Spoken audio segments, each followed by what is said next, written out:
This call is now being recorded. Okay, Jay, so thanks for taking time out to talk. I guess you just finished shift on the radio show? I did. You can tell I'm all hollered out. I have to learn to yell from my diaphragm, apparently. I lose my voice, which is not good in my business, talking for a living. But yeah, good work if you can get it, radio. So there's a lot of yelling on the airwaves, or? Excuse me? I said there's a lot of yelling on the airwaves. Oh, it was just a weird day today. We were goofing off, and we were doing like WWF, old school WWF nonsense. So we were just yelling and calling each other out just around the studio. So normally, no, I'm not a big yeller on the radio. I don't like to be. I try not to be, and no yelling in the house either. But today was just a weird day. A lot of fun though. You're coming back to Atlantic City, Borgata. I've been there a bunch of time. Kind of like your second home in Atlantic City. So is that a good call for you? A place to play?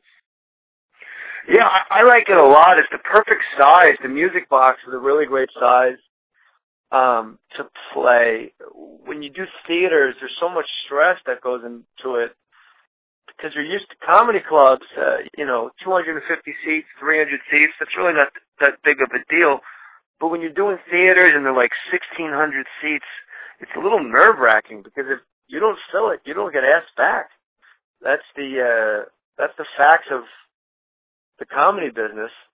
But the music box at Borgata is the perfect size. It's 999 seats, exactly perfect to fill. You don't have to sweat it out so much. People ask all the time, how often? They'll say, like, how often do you come to Atlantic City? And I go, well, if I sell out, I'll come every year. If I don't sell tickets, this will be a one-off. How do you like doing this whole sports radio thing? Is this like a dream job for you, or how do you feel about it? Yeah, I love it. I'm done every day at noon, so I'm on the beach by about 2 o'clock with my two sons. So that's awesome. And I love sports. I get to talk sports. It's only 3 hours. It's really not that much work. I'm pretty lazy. I mean, I'm a stand-up comic, so I don't like to work that hard. I usually only work about 3 hours a week, so this fits in perfectly. So you're not straining yourself too much? No, it's great. It's fun, and I'm a really good napper. I can nap real well. On my drive home, I'll pull over on the side of the road, and I'll take like a 5-minute nap, and I charge the batteries. And everybody says, oh, my God, he's got such energy. He never slows down. He hasn't hit the wall. I don't tell them I'm pulling over on the 405 freeway and taking a nap every day in my car. Yeah, a nap is a good thing. I'm a big fan of those myself, so I totally support that napping habit of yours. And now you've been on the radio for, a few months. Does it sharpen your freelance? Is there a link between the two in terms of you're talking all the time and trying out new material? Is there a connection? No, not really. I think the podcast is a much better place to try material because you work it into conversation and there's no corporation above me. Whereas the radio show, I am an employee of a giant corporation, and you got to make sure everything times out properly. You got interviews at certain times. It does have to go. It's like a dinner party. The fork does have to go in the right spot. You got to serve the soup before the salad, or vice versa. There is a right way and a wrong way that they want you to do it. So I'm 5 months on the job. I don't want to start jamming stand-up comedy in there yet. Right, I hear you. In terms of the topics, if there's a hot topic on the radio, does something maybe that might lead to some material for your stand-up, or again, it's if I play someplace local, certainly, if I go to Philadelphia and or Atlantic City and something happens about the Eagles, that's giant news. Of course, it's sort of the elephant in the room. You definitely want to mention it. And certainly in towns that carry my show, you want to mention things that are big stories like that. Maybe just get them out of the way, a little patter at the top of the show before you dive into your new hour. It's always fun to just vibe out the room, but you got to be careful because you might be eliminating half the room. For all you know, the people that came to see you that night don't really care about sports at all. So it's you got to kind of vibe them out. That's really with comedy. Your walk to the mic, you got about 16 seconds to feel out which way are we going to go tonight. Audiences, you don't want to waste their time. People work real hard to buy a ticket to come see a stand-up comedy show. You don't want to start talking about the Baltimore Ravens offensive woes if you have a bunch of Real Housewives of New Jersey fans in the audience. You got to kind of vibe them out. It's a very delicate walk. That walk from backstage to the microphone, you're really gathering a lot of intel on your way up there.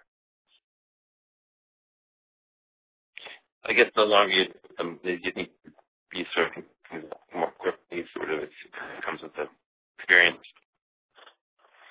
Yeah, I think the trick too is the game I like to play is how good a comic are you? Can you sell a story about the Eagles to a bunch of housewives? Can you make it universal?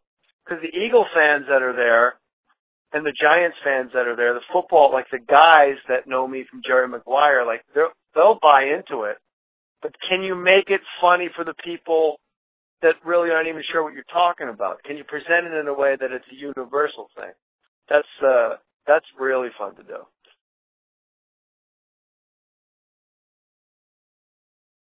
Hello? Now, yeah. So are you still doing a podcast?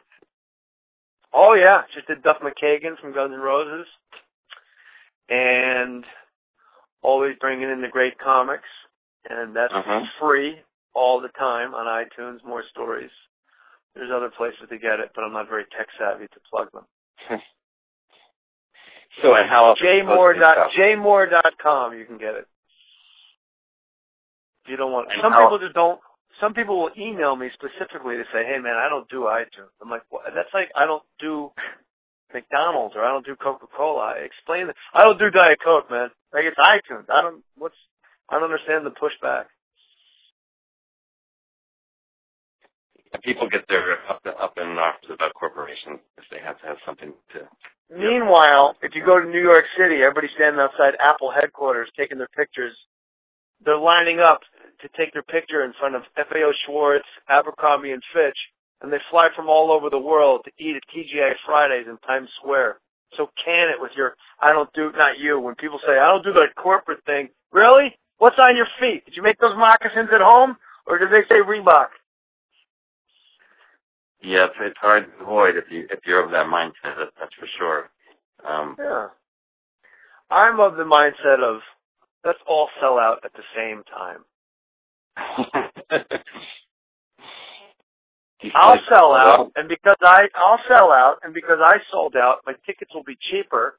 Then you sell out by coming to see a sellout, and then you can pass the savings along to your kids by buying them sellout toys. You don't want to be like one of those bands like Pearl Jam playing a racetrack in the middle of Montana, charging $6,000 a ticket, keeping it real. Thanks, guys. So with all this, extra time now on the air, podcast, do you ever feel like I just don't feel like talking, I don't have anything left to say, or do you love all these platforms you have? It's really not that much, to be honest with you. It's not as much as it seems. The podcast is an hour. I do that twice a week. So I talk on the radio for I have a 15-hour-a-week job. And then if I do 4 podcasts, that's 19 hours. And then you figure if I do a show, I'm only really working 20 hours a week. Everybody that comes to my shows are banging out, 3 times that. So it's really the only thing I'm good at, talking. So I don't mind it at all. I'm ready to take on more. I'm ready for more talking gigs. Okay. Well, I think that's everything I wanted to ask you. Unless there's something else you wanted to throw out there. Any corporations you want to plug?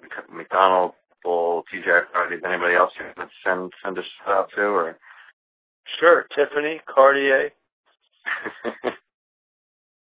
All right. I hope you're listening. Jay, thanks a lot. I appreciate it. Can't wait to play the Borgata again. And by the way, all tickets from, this is a makeup date from Hurricane Sandy.